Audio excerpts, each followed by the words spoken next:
Thanks for joining us tonight at 10. Webster County Sheriff Tim Mitchell appeared before a judge this evening for his alleged misconduct while on the job. In his initial court appearance today, all 12 charges against Mitchell were read to him. He has also been given a $400,000 bond.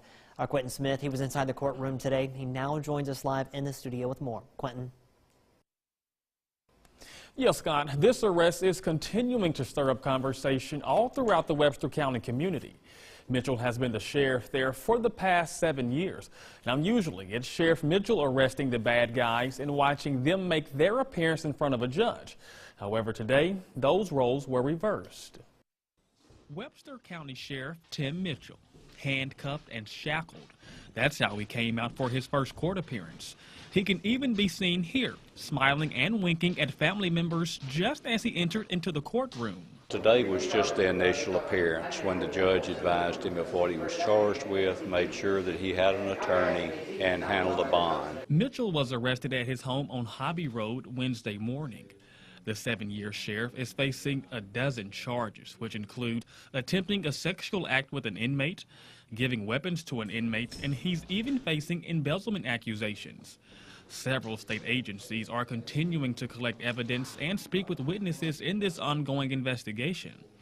If convicted, the sheriff could face up to 152 years behind bars and have to pay over $100,000 in fines. In this case, because of the nature of the 12 charges against him and because of some threats that had been made, we agreed to a $400,000 bond, and that if he make that bond, he be required to be limited to have to stay at his home, and that he be required to have electronic monitoring to make sure that he stays at home. It was just last month when Mitchell announced he was stepping down as sheriff. He cited ongoing health issues as the reason behind that decision. His last day on the job was set for January 2nd. He is still the sheriff, but he has appointed Andy McCants as the chief deputy to run the sheriff's department so long as he is not able to serve as sheriff.